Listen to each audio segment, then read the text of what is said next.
So, faced with the question, where did they go next with this podcast?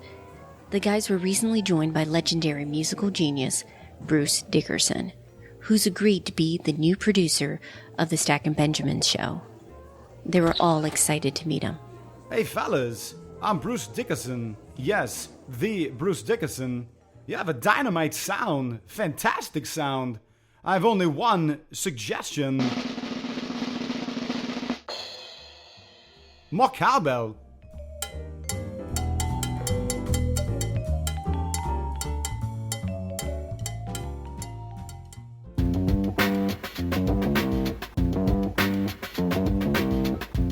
Live from Joe's mom's basement, it's the Stacking Benjamin Show.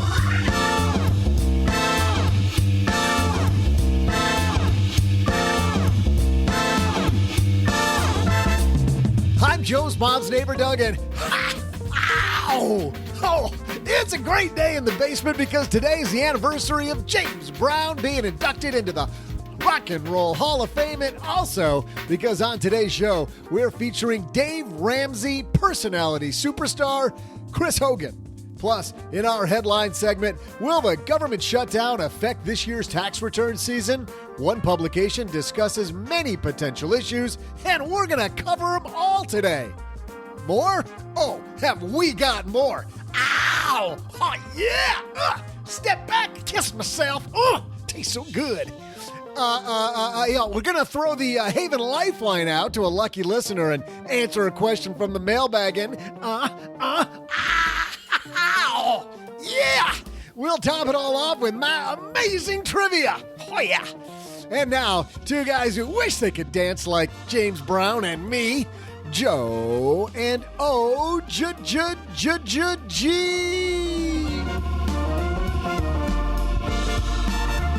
I love it when OG dances like James Brown every time the ice cream truck comes down Mom Street. It is awesome to watch. I don't have a retort for that. I was trying to think of something, but I couldn't come up with anything. Because it's true. But you're right. You're all about the ice cream sandwiches. Now, come on. I do like ice cream sandwiches. Yes. Schwan Man ice cream sandwiches particularly. Don't do that. When they're crunchy, when you take a bite and they crunch. Oh, even in the winter, awesome. I can't believe it's 23 degrees here as we record this, and you and I are talking about ice cream, and I still love it. I could absolutely do this all day. Hey, everybody, welcome to the Ice Cream for the Win podcast. I'm Joe Salciha, Average Joe Money on Twitter, and across from me, the man who is not the fake OG on Twitter, it's the real other guy, or as we call him, OG. Thank you. Glad to be here. Thanks for having me, Joe. Well, guess what? Not just you. Chris Hogan's here. That increases the property values. Yeah, it does. Yeah. Quite a bit, actually.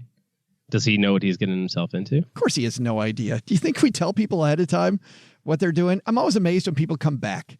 That's what makes Mom always happy. She's like, you guys must be doing something right because you come back. Of course, we always have the ice cream bar, so maybe that's why. If you can't get people with the ice cream bar, I mean, how else are you going to get them? I mean, you know what gets me every time? Skillshare.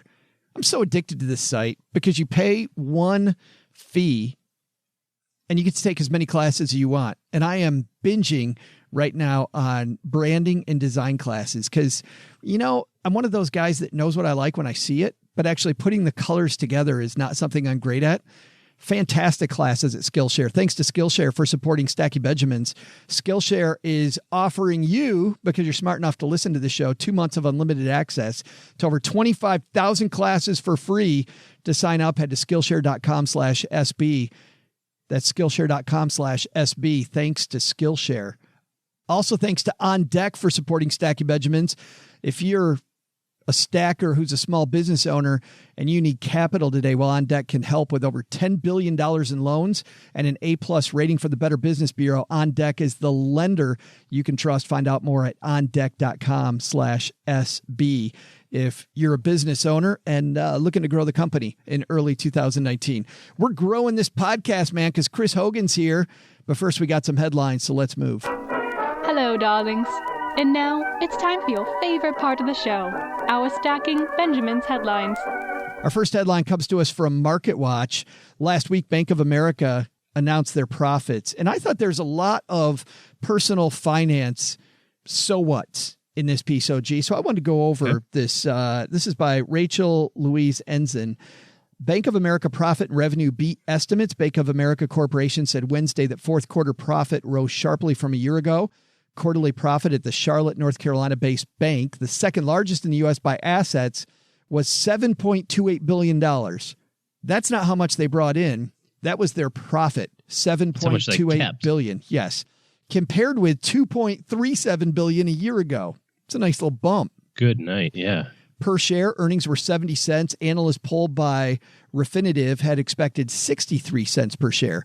Fourth quarter revenue was $22.74 billion. That's how much business they did, $22.74 billion, compared with $20.44 billion a year ago. Analysts had expected $22.4 billion. Earnings benefited from the corporate tax cut passed in late 2017. In the same quarter a year ago, Bank of America took a large one-time charge related to the tax overhaul. The lender's bottom line was also lifted by rising interest rates. Bank of America has been able to charge higher rates on loans, but hasn't paid out much more to depositors, boosting profits. In December, the Federal Reserve raised its benchmark rate for the fourth time in 2018. Bank of America paid 0.63% on U.S. interest-bearing deposits in the fourth quarter, compared with 0.5% in the third quarter. Still, investors have turned gloomy on bank stocks. This is the last quarter where earnings growth will benefit from favorable comparisons to a period where corporate tax rates were higher, and the Federal Reserve has signaled a more cautious approach to future rate hikes. I want to go through this because there's a ton of stuff here. Number one, Bank of America's revenue stream. And it's hard to do numbers on a podcast, so stick with us here, people. I want to start with revenue because that's the amount of money they're bringing in. It was $22.74 billion, up from $20.44 billion. So the first thing they did, OG, wasn't shrink the bottom line. They're first thinking about, how do I grow the top line? And I think a lot of people think about coupon clipping. We just had Jen Smith on last week talking about how to have a no-spend month or a week or a weekend, right? How do we lower expenses?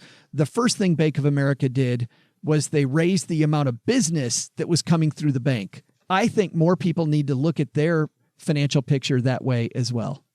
And this can take a lot of forms. It could be something as simple as going through the house and selling a whole bunch of stuff that you don't need anymore. It could be a part-time job, side hustle type thing, or it could be something like getting a better job or asking for a pay raise.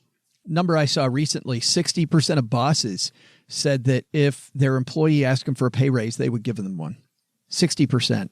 Yeah. And people rarely do it. Now, that is revenue. So they grow the top line, make themselves more money. That makes sense. But then the second thing with your budget is not having expense creep. So how much money can you keep, right? As you make more money, how much can you keep? So the difference between $22.74 billion, $20.44, we're just going to say $2 billion, a little less than that. But their profit was $7.28 billion compared with $2.37 billion. So after they made more money, they also made sure expense creep. Now, for a company, it's going to be a little different, but they made sure expense creep was lower by making sure that they kept more of that money. So the question isn't just how much you make. That's always a cool thing. It's then how do I find ways to automate that so it stays out of my monthly budget and instead goes into the coffers, right? So how can I put money in my Roth IRA? Can I put it into my HSA? Can I put money into my new house fund or my kids' college fund or just the vacation expense fund? Whatever it is, how can I keep more of that money? And Bank of America clearly did a great job of that the last quarter. Automation is one of those things that once you get it set up the way that you want it set up, and there's no right or wrong way to do it, but it just makes the decision making that much easier. Sometimes we talk about decision fatigue, and as you're faced with more and more financial decisions, should I pay down the debt? Should I add more money to my IRA? Should I fund the kids' college? Should I increase my cash reserve? Should I fix the basement project that I want to do or start a vacation fund? If every time your paycheck comes in, you have to think about, what do I want to do with this week's paycheck? Where do I want to put this extra money? You're going to get worn out because there's too many choices. So instead, think about it one time, spend the weekend thinking about it. I just went through this. I told you I went through this the other day. I have a rental property. Cash flows a ton of money, which is great. I think I'm on paycheck number 3 of it. So it's kind of accumulating in the bank account. And I kicked around a couple of different ideas. Did I want to save it? Did I want to invest it? Did I want to leave it in cash? And And I just said, okay, here's what I'm going to do. I'm going to do it. Half of it is going to go into an investment account. The other half is going to go to pay down the mortgage faster. I called the bank. I had it set up to automatically pay an extra principal payment on the 15th of every month. And now that's the system I'm going to use. I don't know that that's the right one. A lot of people would say, well, shouldn't you put the money in your investment account, or shouldn't you pay all of it on your mortgage or whatever? That's immaterial. That's what we've decided to do in our family. So now if the investment fund from the house does better, it's automatically going to be split 50-50. Half the money is going to go to the investment account, and half the money goes to pay down the house. And I want to put a big point on what you said at the beginning of that statement, which is there is this scientific thing called decision fatigue, right? And you talk about people get worn out. Don't waste your decisions. You only have so many decisions every day. And at the end of a certain amount of decisions, your brain goes, you know what, I'm done for today. Man, I did a lot. And if you waste those, that happens about 10 o'clock in the morning for me, just about every day, just so you know. Like another cup of coffee? Okay, fine. And you're done. And cut. Yeah. For me, it happened at about 6:32 this morning. But don't waste your decision fatigue on things that you can automate. Make sure you're spending your time on those big rocks and not on the little things. You see people waste so much time on stuff that they could easily automate. There's another piece on here that I thought was also interesting, which was there was the amount they brought in per share for the last quarter. Earnings were 70 cents. Analysts thought it was going to be 63 cents. And this is where I love comparing my finances to a company's finances, because companies have this quarter by quarter number they're trying to hit. I just want to ask everybody in the audience, do you have a quarterly number you're trying to hit? And what do your quote analysts think? Like, I know, we talked about Cheryl and I meet every week. You don't have to meet every week, but wouldn't it be cool to have like a once a quarter meeting to see how you did versus the quarter that you set up?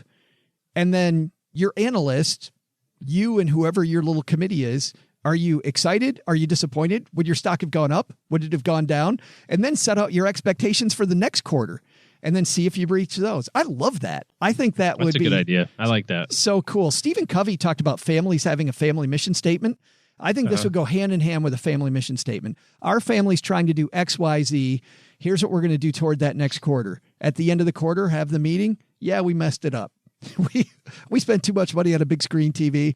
Analysts are disappointed. Stock would have gone down. Stock's going down. The kids are leaving.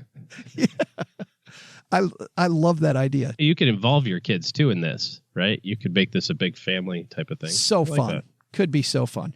Now let's get to the cynical stuff that all of you thought I was going to talk about. Bank of America is a for-profit institution. It doesn't exist for the customer. And they proved it again last quarter. And I'm not ripping Bank of America. I'm just saying, which is rare for me because I'm okay with doing that. But in this case, they exist for their shareholders, and shareholders got a nice bump because Bank of America did so well. Bang! Bank of America gets to high-five themselves. Here's how they did it. They kept interest rates on loans moving up quickly, which is what they do. And they said, hey, you person who's a saver, person doing it right, staying out of debt, we're not going to pay you crap. And yet people stay with them. People keep so much money in their checking account, their savings account that they're not spending. We have Magnified Money sponsoring, shows here with online banks paying what, 2% and up. Bank of America just went up from 0.5 to 0.63 so that they could reward somebody other than you for that. Unless you're a shareholder. If you're a shareholder of Bank of America, your dividend payout is what? 2.1%, something like that, probably. Yeah. So you make more money owning Bank of America stock than you do having your money in Bank of America banks. Which is a lesson, right? I was going to say, therein lies the lesson. What's more important, right? Shareholders partake. But I think if you're not, we talk about using a credit union, we talk about using online banking. This is the reason why. And it's just the nature of the beast when it comes to something like Bank of America. So I don't want to get stuck on that for too long, but I thought there were so many things we could learn from that Bank of America quarterly earnings last week. Fun stuff. Our second headline comes to us from CNBC.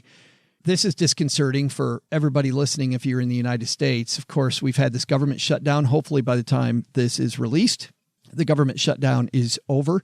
I hope so. But whether it is or not, Darla Mercado wrote this: these shutdown hurdles could mess up your tax refund. The IRS and other institutions way behind on some of the rulings they need because we have a lot of changes to the tax code this year.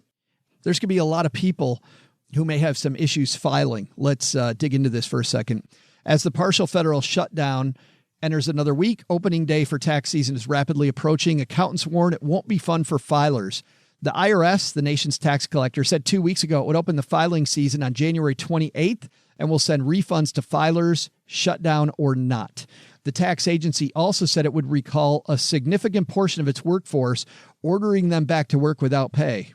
Accountants say even if the taxman is able to crank out taxpayer refunds, the shutdown could make the filing process more painful than usual. Quote, "It looks like getting the refund will no longer be the issue. Now it's the lack of support you'll get if you try to call.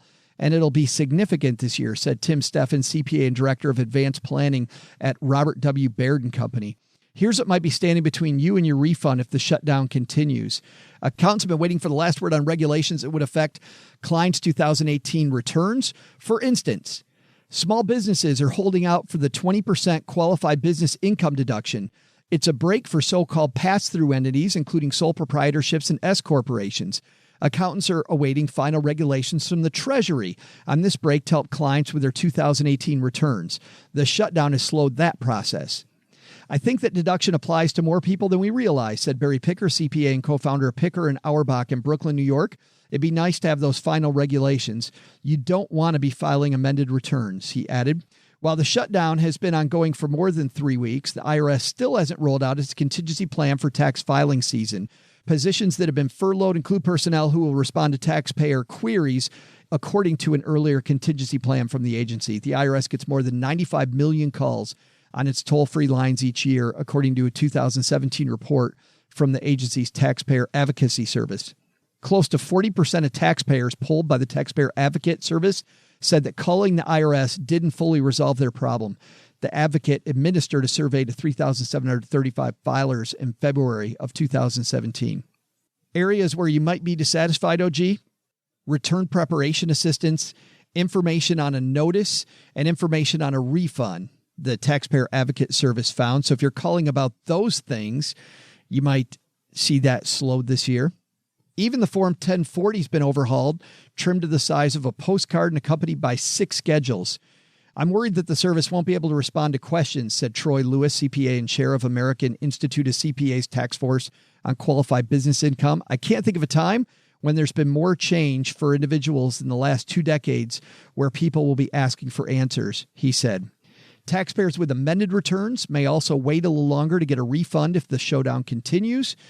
An amended tax return, or Form 1040X, must be submitted on paper. It can take up to 16 weeks to process, according to the IRS. The big news here, OG: start your taxes early, because if you run into any type of problem this year, there's a good chance it could be a long road to get your questions answered that you really need to fill that form in correctly. So for you and I, that means sometime around October 13th, we should really get things going after we file our extensions. Yeah, this is going to be a pain. I actually saw a thing on Twitter the other day that said the IRS is processing refunds, but is not doing audits. And then the tweet said, asymmetric risk opportunity. But don't be fooled. They will be back to work. I was going to say, I'd highlight risk in that sentence. Yeah.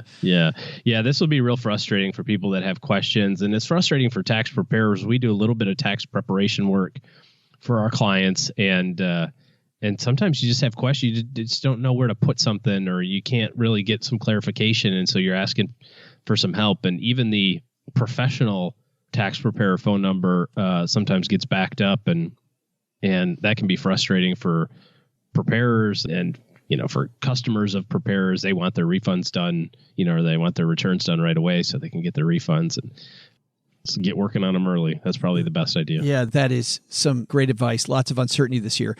We're going to have our takeaways in just a second. But first, whether you're somebody trying to understand the tax code better, understand what the heck we're talking about when it comes to personal finance, there's actually a place where you can go learn about those things and other things that either help your career or help your side hustle or just to learn more. And it's called Skillshare.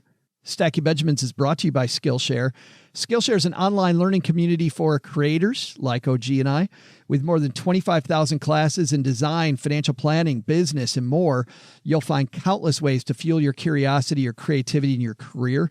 Take classes in social media, marketing, mobile photography, as I mentioned, financial planning, how business works, creative writing, illustration. I took a DSLR class. I'm taking a design class right now. Classes by people that you may like if you're somebody with a side hustle, people like Gary Vaynerchuk or business thinkers who like Simon Sinek. Lots of the people you know teach on Skillshare. So whether you're looking to discover something new, a new passion, start a side hustle, or gain new professional skills, Skillshare is there to keep you learning, thriving, and reaching those New Year's goals. Join the millions of students already learning on Skillshare today with a special offer. Just for Stacking Benjamin stackers, get 2 months of Skillshare for free. That's longer than the 1 month you'll get if you just go to the Skillshare site. That's right. Skillshare is offering Stacking Benjamin's listeners 2 months, unlimited access, over 25,000 classes for free. Here's what you do to sign up. Head to Skillshare.com/SB. Again, go to Skillshare.com/SB to start your 2 months now. That's Skillshare.com/SB. I think our takeaways here, OG, number one is start your tax returns early. And we're not talking about October 13th. Let's talk about starting now. Make sure you're ready to go at the open of tax return season, because if you're going to have questions, which you might this year with all of the changes to the way that you file taxes, you've got plenty of time to get those answered. So start early. And number two, think of your family as if it's a business, as if you're Bank of America. Are your analysts happy with what you did the last quarter? Or are they maybe looking for some improvement? Going to replace the chairman? With your 12-year-old, right?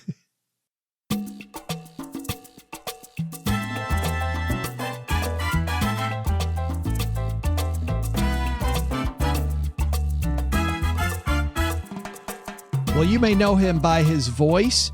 You may know him by his podcast, The Chris Hogan Show. You may know him because he is one of the Dave Ramsey personalities. You might have seen him live. But Chris Hogan is one of the most dynamic people I've ever met. And I'm so happy we finally have him coming down to the basement to talk about everyday millionaires, OG. How do we become an everyday millionaire? I bet, knowing Chris Hogan, he might talk just a little bit about behavior. What do you think? Maybe just a smidge. maybe a little. Let's all get better with our money with Chris Hogan coming down the stairs to the basement.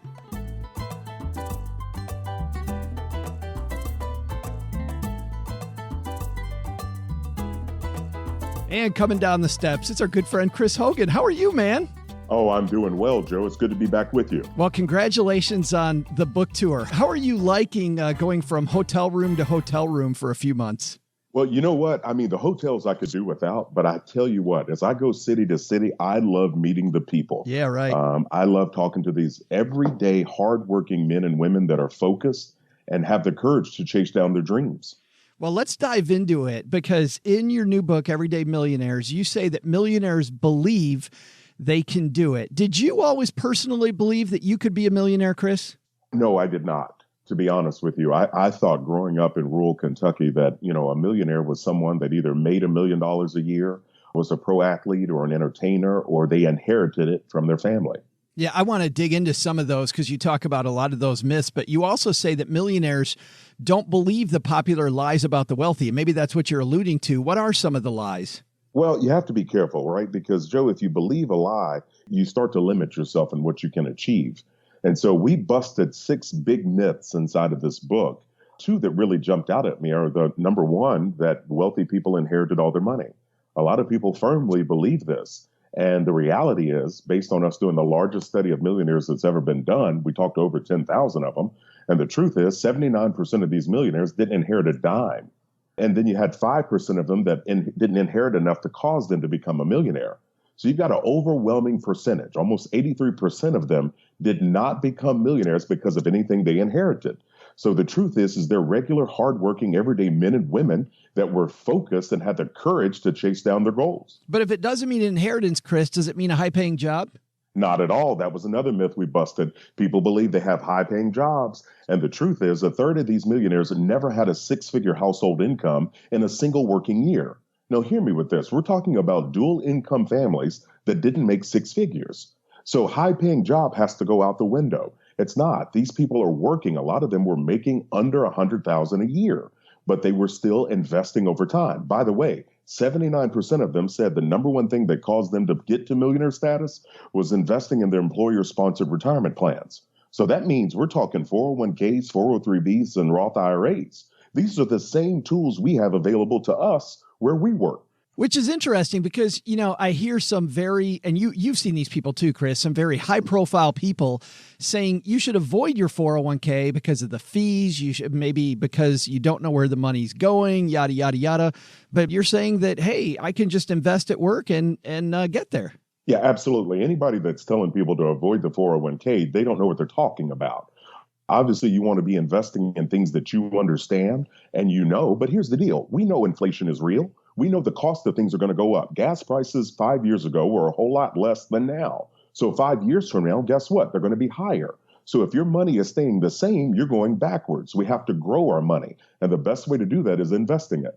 Well, people think, though, okay, so it's not a high-paying job. It's not an inheritance. What about, status growing up? Are these people that came from wealthy families? Not at all. What's amazing to me is 8 out of 10 of these millionaires came from middle to lower income families.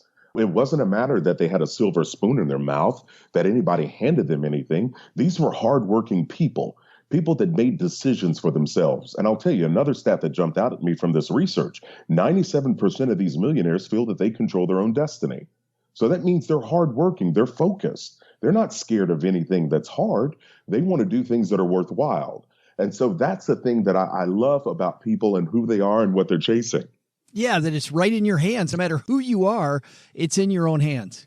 It is in your own hands. And I think, as Americans, we believe this. We know we live in the greatest country on the planet where you can have an idea and make a decision today to start moving down a path.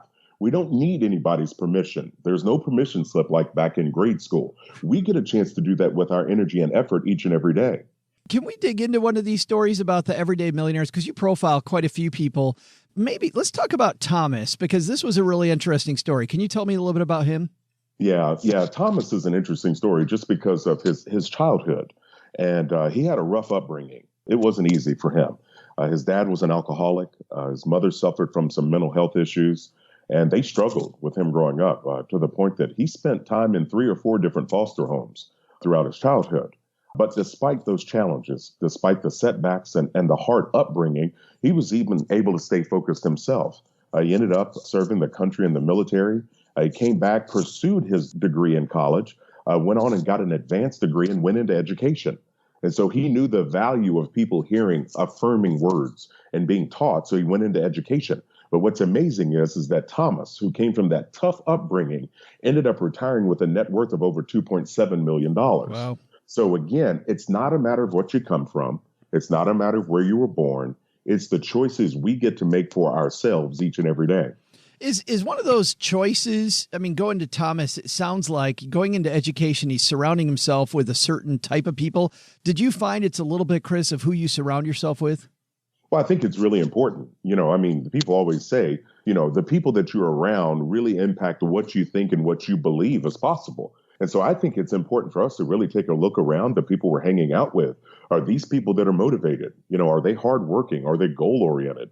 Do they take personal responsibility? These are some of the attributes we saw in the research of what makes everyday millionaires. And so I think it's very important for us to be aware of who we're around. Those people impact our thoughts and our beliefs. Well, let's dig in then for people listening. If it's right in our fingertips and we can all do it, what's that first step? Like, how do we get on the road then ourselves to becoming a millionaire? Well, I think the first step is that you have to believe that it's possible, that you have to believe that it's available to you.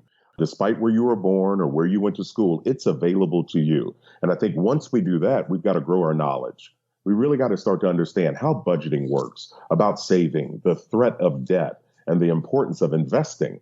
But not just that, but making sure we're getting guidance and getting the right people around us. 68% of these millionaires use an investment professional to help guide them along their path. So if we have the beliefs, we have the knowledge, the third most crucial thing that we have to control are our actions, making sure that we're living intentionally with money.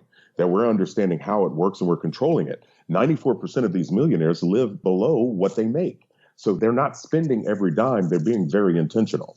I definitely want to dive into these just a little bit more, just because of the fact that what you said is such a big point, and I don't want to gloss over it.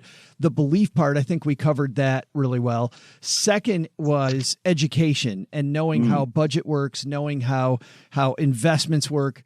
Where do we start? I mean, obviously we got this cool guy, Chris Hogan, that we can start with, right? But what type of resources do you like, Chris? Well, I mean, I'm a huge fan of podcasts myself. I love growing. I'm reading constantly or listening to podcasts. I believe we are the result of what we feed ourselves and also what we tell ourselves. And so I think we got to be careful of that voice inside your head that's either encouraging you or limiting you. And if your voice in your head isn't playing positive, encouraging messages to you, I want you to change the track. Start to tell yourself positive things that, hey, it won't be easy, but it'll be worthwhile, that you believe in yourself and you can do it, and get some people around you to help you reinforce that message. Well, and that was my next thing. You talked next about the team around you. Tell me about some of the pitfalls people find when they're choosing their team. Where are some potential places they might make a mistake? Well, I think you have to be careful. I think anytime you're building a team around you, and that could be investment professionals, tax professionals, anybody in this realm of money, I want you to make sure when you're looking for someone that you find someone that has the heart of a teacher. And heart of a teacher means that they're trying to help you get to your goals. They're not just trying to sell you stuff.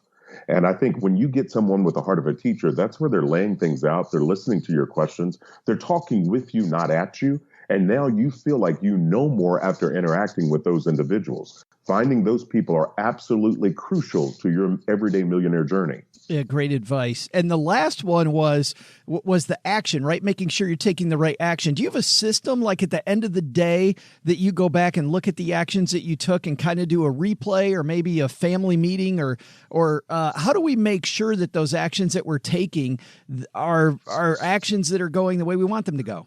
Well, I think it's crucial in a few areas. I'm a big on goal setting. You know, Zig Ziglar played a powerful role in my life growing up with his automobile university.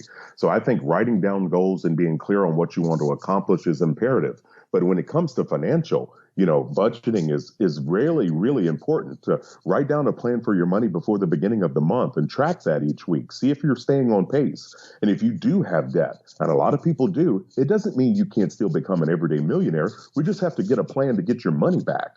And so make that debt snowball. List your debts out smallest to biggest and track your progress each and every week. That's great. And I think you have to be intentional about setting that time aside, because you know as well as anybody, as busy as you are, if you don't intentionally set that time aside, Chris, it's going to go by. It'll be the first thing that you say no to. You know what? I couldn't agree with you more. And I think intentionality and personal responsibility and believing that you can are essentially the three themes of this book. And so I'm excited to get it into people's hands. I want people to read this message and make a decision for themselves. Regardless of where you are right now, it doesn't have to be where you stop. You've got an opportunity to be able to grow forward and chase down your dreams. Zig Ziglar, you referenced a term that I haven't heard in a long time that I'd love for you to talk about, because you know what you're talking about, and I do too, when you say automobile university. But this is a powerful thing, man. I haven't thought about automobile university in a while. Tell us about that. Zig was a big proponent of people growing in their knowledge, and whether you were pursuing a higher education or not, but using the downtime that we have to grow ourselves. And he referred to Automobile University of being aware of the stuff that you're listening to. You know, he used to have cassette tapes. I just dated myself right there back in the day and listening to those things. But listen, we've got computers at our fingertips with our phones, listening to shows like yours, finding information online and really growing our knowledge. That's the best way for us to strengthen ourselves and encourage ourselves each and every day. Well, that's what I like when it comes to this downtime. I mean, part of the fun for me on my daily run is strapping on my headphones. I have a little running buddy thing that I put my listening device in, put my phone in. I tune into your podcast and you're off running with me for 5 miles. But otherwise it would be downtime. I'm sweating. I'm not even thinking about sweating, Chris, because you're motivating the heck out of me. Well, I appreciate that, my friend, and that's an honor. I think in this world, we can all get a little bit better when we're around people that encourage us and push us. So I just want to encourage everybody out there to really think bigger. I heard this. I was going from hotel to hotel, and I heard an NFL coach say this phrase, and I'm going to use it. I'm using it with you first. He said, what we have to do is starve our distractions and feed our focus. And I think that's something that's absolutely imperative in this and life. Anything you want to get better on, starve your distractions, but feed your focus. I wish you were motivational. I really wish that you had an ability to motivate people. The book is called Everyday Millionaire. There's a foreword by this guy named Dave Ramsey, not sure who he is, how ordinary people built extraordinary wealth and how you can too. Where can we get the book, Chris? Well, you can get the book and all information about me by going to my website. You can go to chrishogan360.com. That's chrishogan360.com. Chris, I'm so happy to talk to you again. Thanks for including us on the tour, and good luck with the rest of the tour. Thank you, my friend. This is a man's world, but it wouldn't mean nothing. Sorry there, trivia fans. Hey, I'm Joe's mom's neighbor, Doug, and welcome to my incredible trivia segment. Some people call it phenomenal and stupendous and astounding, but I don't kowtow to that sort of hyperbolic language. We'll just stick to incredible, okay? Hey, we don't need to be over the top about it. Well, today, we're going to get this show rocking, yow! Because on this day back in 1986, what's that, like 5 years ago? James Kiss Yourself Brown was among the first group of artists to be inducted into the then brand new Rock and Roll Hall of Fame. Throughout his decades of entertaining audiences with his incredible showmanship and one-of-a-kind style, some people say he and I are very much alike on that front. James Brown became known by monikers like the original Disco Man, not my personal favorite, the hardest working man in show business, that one's awesome, just like me, and even Mr. Dynamite. I know what you're thinking. Those really could be names for me, too. Yeah, I know. But get this. James Henke, chief curator for the Rock and Roll Hall of Fame, selected 500 tunes that influenced rock and roll, and in true form of being the hardest working man in show business, Brown had not one or two, but 3 songs make that list. So here's your trivia question. Name any of them, any of Brown's songs that made the list, and I'll be right back with your answer after this. Ow! Well, another lesson I learned, OG, this last week, listening to another podcast, I was listening to how Soul Cycle was created. And when they walked into their bank and the fact that their bank understood nothing about how they worked, that was so frustrating. And you hear these frustrating stories from business owners all the time, or people trying to start businesses, people that have a great idea, or they're serving their community. Somebody who, don't get me wrong, they know how their money's made. They just need access to cash to either build out their business, purchase more inventory, upgrade, whatever it might be. Thanks to On Deck for supporting our podcast, because the people at On Deck understand what business owners are going through. So if you need capital to manage cash flow, purchase inventory, upgrade your office space, you already know that getting access to capital is incredibly challenging for small business owners, and most traditional banks lack the technology and resources to actually understand your business. Well, On Deck is 100% committed to small business owners with fast, easy, and tailored financing. Whether it's a term loan or a line of credit, their loan specialists can help you secure the funding you need. Of course, it depends on what you're doing, right? It might be a term loan because you have a certain build-out project. Might be a line of credit because you know your cash flow and what your cash flow needs. You'll get a decision in minutes and funding in as fast as 24 hours.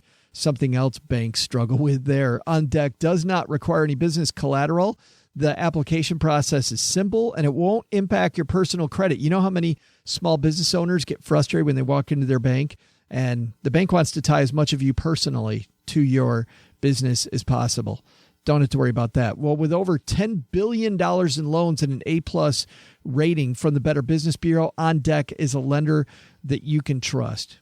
For a free consultation with one of their U.S.-based loan specialists, head to ondeck.com/SB. That's ondeck.com/SB for a free consultation. And obviously, if you know that you need help, but you're not sure where, you can go to ondeck.com/SB, talk to somebody, and they can help you fill in the blanks about exactly how to achieve exactly what is standing in the way of you and your business.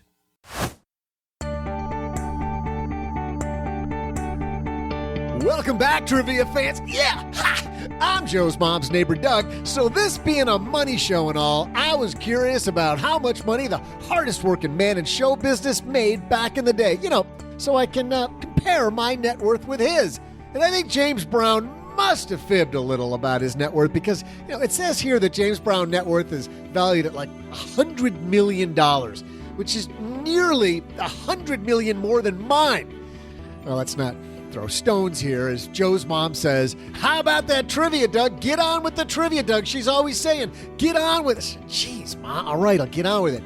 Name just one of James Brown's 3 songs that made the Hall of Fame's list for most influential songs that helped shape rock and roll. Your possible answers? Well, you could have said, I feel good, or please, please, please, or say it loud, say it strong, I'm black and I'm proud. If you said any of those 3, you'd be right. And in honor of your success, let me play you a riff from my new song on my air guitar. Check this out. Here I go. Oh, man. I'm killing it. Absolutely.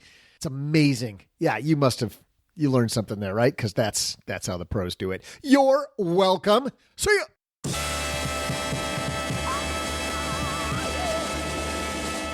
I remember playing I Feel Good back in Rock Band days. The era of plastic instruments. I kind of wish that was back. Like just for New Year's parties, that type of thing. Like we never hauled that stuff out except when we'd have, big groups of people over and then you'd set that thing out and people would all take turns playing. And it was always you can buy it at GameStop. Yeah. You have to get a Xbox 360. Yeah. Yeah, but you can't buy all that plastic stuff anymore. GameStop. Yeah. Really? Yeah, they have. Some of them do. Yeah, you can, some of them have. Because I tried to take my old stuff back in because I knew we weren't going to use it anymore and I had upgraded our Xbox and they wouldn't take it. They won't take it on return. Huh. Maybe it's that too much of it's broken, but who knows? Yeah, the microphone and the drum set. I was never good at the drums. I could never do the drums.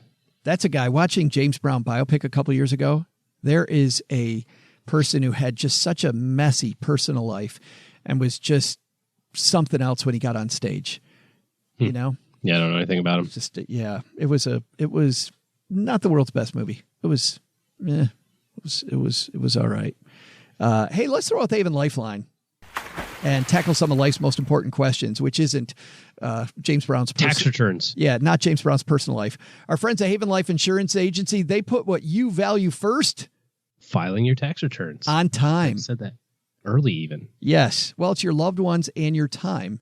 And imagine if you spent time up front, you won't be frustrated at the end and you can spend happy time with your loved ones. How would that be?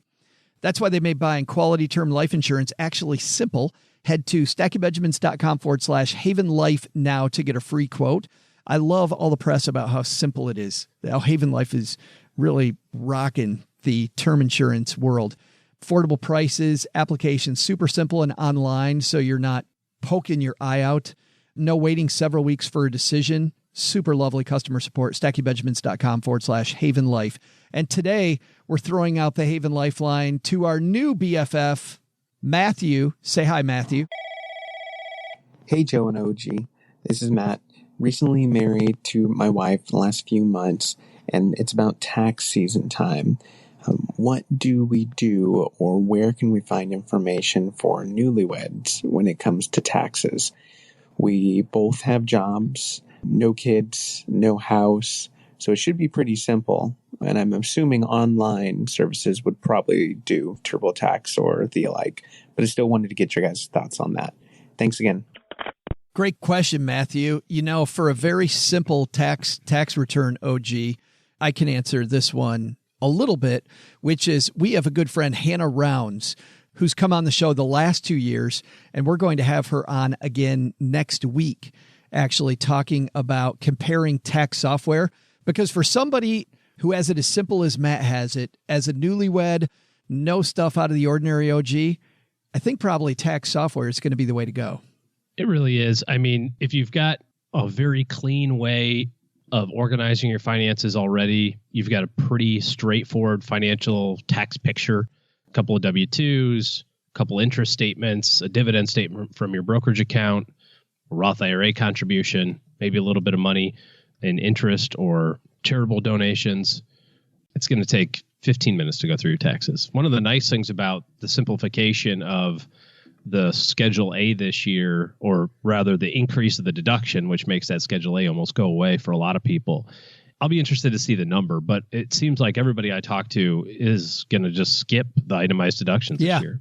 I didn't. And it's just going to be like, boom, minus 24 grand. Here's my tax rate, pay my taxes, off I go. We took a bunch of books to the library to donate. The woman said, you want a receipt? Every year I've said yes. This year I said no. I've taken books to the library for 2/3 of the people listening at least.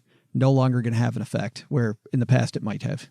Yeah, that and property tax limitation and that sort of stuff too is going to cut down on a lot of things. So I think that the TurboTax software, or however you want to do it, is going to be the easiest way to do it, and off you go. I am glad, by the way, that Matt clarified in that first sentence that he's married to his wife. That's a good idea, Matt. As a newlywed, staying married to your wife means always clarifying that that's who you're married to. No, I don't want to give him too much grief because he was brave enough to call in. But thank you very much, Matt, for calling in. And congratulations on being a newlywed. That's awesome. We also get letters down here in the basement. This letter comes to us from John. John said, I recently met with an advisor from Northwest Mutual. They got me situated with a term life insurance and disability insurance plan. That same advisor set my fiance up with a whole life policy for $200 a month. She's 26, currently meeting the match on her 401k, but doesn't have any other retirement accounts. Wouldn't it be in her best interest to have term life and use the extra to put in a Roth? Thanks for the question, John. What do you think? When you start with the life insurance question, you have to start with what are you trying to insure, or who are you trying to insure against what? And if you're single and you don't have anybody that relies on you for support for living expenses, I wonder why you need life insurance at all. I think a common thing to say if you're an insurance salesperson is, hey, you should get it now, Joe, because you're 22 and you're healthy and you never know what tomorrow's going to bring. And that's true. But it's also a way to start buying life insurance 2 or 3 or 4 or 5 years earlier than you actually need to have it. So if you kind of go down that threshold of, do I need life insurance? I think probably the answer is probably no. And if you do need it, then what's the best way to do it? Whole life or permanent insurance versus term insurance, unless there's some really specific reason and some health concerns out in the future that you need to have insurance from day one that can never go away. I don't know why whole life for a 26-year-old, when they're not maxing out all of the rest of their savings and investment vehicles, I don't understand how that makes sense.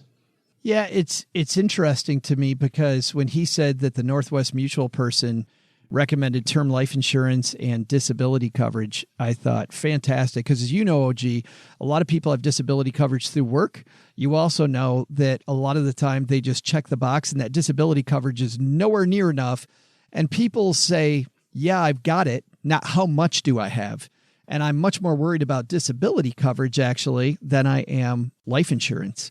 I mean, it depends on the situation, but if you are maimed and you can't work, you're much more of a financial liability to your family than you are if you pass away. Of course, if you were the sole breadwinner, people have to figure out what their income stream is without the two. But I definitely worry a lot more about disability insurance. I think most advisors do, don't you? Worry more about disability insurance than the average person walking down the street. Well, I mean, especially for a single 20-something, that's the biggest issue.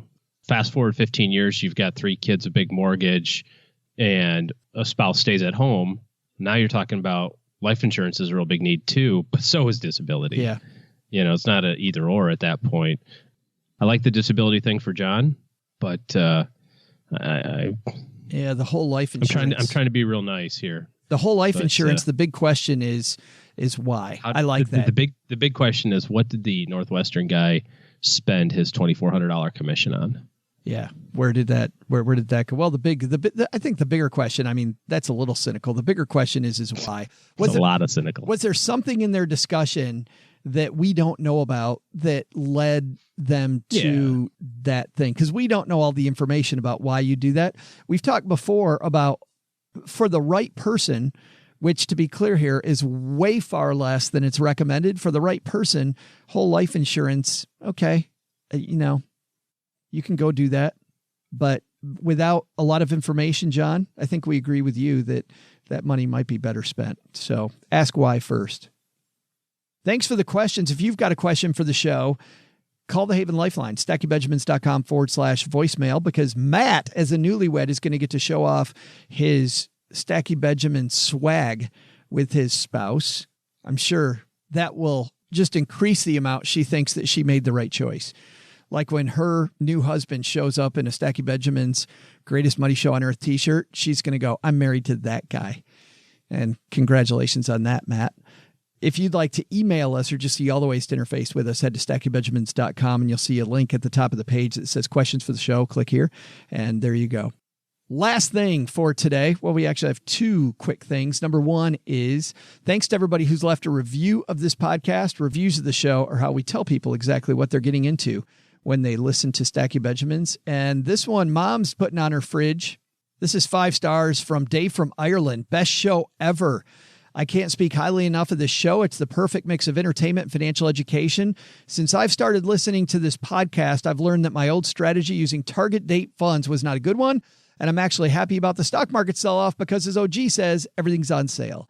This podcast is a must listen to anyone who likes having money. Great job, guys. Looking forward to learning nothing next year. Thanks for the kind words, Dave. And if you can leave us a review, that helps people understand that this might not be a show like a lot of other financial shows. Last thing, of course, is if you're putting your financial planning team together in 2019 or looking for great help, OG and his firm are taking clients. So to get on OG and his firm's clients about how they'd work with you, head to stackybenjamins.com/OG. All right, that's going to do it for today. Thanks a ton, everybody. Go stack some Benjamins. Doug, take it from here. What should we have learned today? Paid the cost to be the boss. I paid the cost to be the boss. Having fun, got money to burn. Having fun, got money to burn. Oh, God, man, again, somebody tell me when you're turning the mic on. All right, sure, fine, Joe. I'll tell everybody what they should have learned today, besides how awesome I am at singing. Anyway, hey, take some advice from Chris Hogan. You don't need to be from a rich family. You don't need an inheritance. In fact, you don't need fancy financial products. Instead, believe you can. Create a game plan with milestones. Surround yourself with good people in an awesome band. And then work your plan, baby. You'll be a millionaire like so many others before you. Second, worried about debt? Well, you should be, but don't forget that you have big goals to save for. A good plan isn't just about getting out of debt. It's about making your mark on the world around that, and for most goals, it'll take some money to make that a reality. But the biggest lesson? Turns out nobody saw my amazing air guitar act because OG just informed me after all these years, this is an audio podcast. I've been doing my hair and nails for 700 episodes and nobody sees me? That actually explains a lot. Guess I can stop trimming my mullet. Special thanks to Chris Hogan for coming down to the basement. You'll find his book, Everyday Millionaire, at chrishogan.com or wherever books are sold. Stacking Benjamins supports independent bookstores, so you can use our link, stackingbenjamins.com/Powell's, to find the book from an independent bookseller. Addicted to Amazon? We got your back too. Head to stackingbenjamins.com and on our show notes page, we'll include the Amazon link. That's just the kind of guys we are. This show was created by Joe Saul-Sehy, produced by Richie Rutter-Reese, and engineered by the amazing Steve Stewart. Online, visit us on Twitter at @SBenjaminsCast or on our Facebook page. I'm Joe's mom's neighbor, Doug, and if you could only know what it really smells like down here. SB Podcasts may receive payment on the show from sponsors and guests in the form of books, giveaway items, discounts, or other remuneration. There's no way you would take advice from these dorks, but like Joe's mom always says, don't take advice from people you don't know. This show is for entertainment purposes only, and before making any financial moves, consult with a real financial advisor.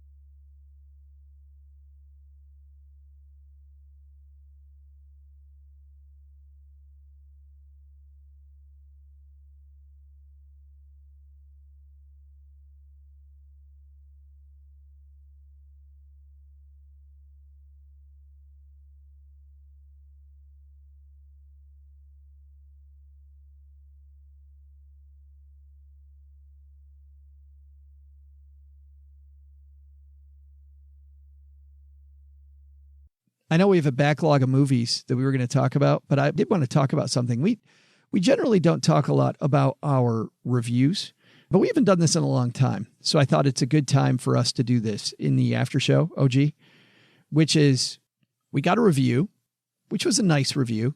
It said it's a good podcast, but our podcast is too long.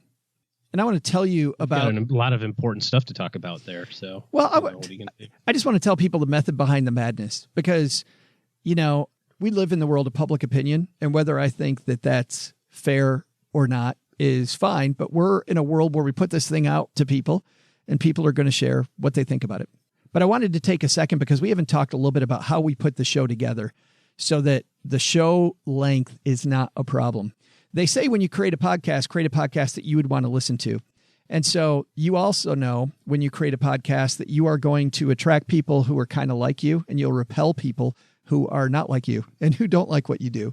You know, we go into that knowing that people aren't exactly like OG and I and the guests that we have on the show. Nobody's like you, buddy. And they might not, you know, appreciate what we do, which is fine. And it's why the podcast is free. And it's why there's lots of podcasts out there. And I certainly listen to a wide variety of podcasts myself. But the way that we engineered this show was to specifically fight against that particular review about the show being too long. Because, number one, when I listen to podcasts, I'm not a completionist. I love shows like the Tim Ferriss Show, which will sometimes, you know, it goes sometimes 3 hours, right? I don't ever get time to play video games. I love video game podcasts because it just puts me in my happy place and I can go on a 5-mile run and hear what new technology is going on and the latest games coming out. Sometimes one show I listen to, the Giant Bombcast, those shows are sometimes 5 hours. I don't listen to the whole thing. I listen to Chris Hardwick's podcast. Our friend Paula over at Afford Anything, where I appear sometimes, her shows will sometimes be very intense, long discussions.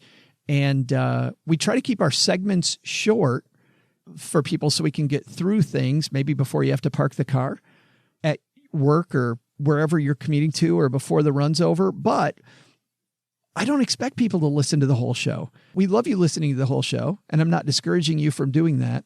But when it comes to podcast, I will listen to as much as I can. And if it's a good podcast, I'll come back for the next one. And I have to say thank you to so many people who have over and over come back for the next one, right? But if you're trying to swallow 80 minutes of stuff 3 days a week, I get it. You're probably not going to hear every word we say. And OG and I don't go crying that you're not listening to every single word that we say. So the show's created specifically that way. Now, I will say this, and Steve, our editor, will agree.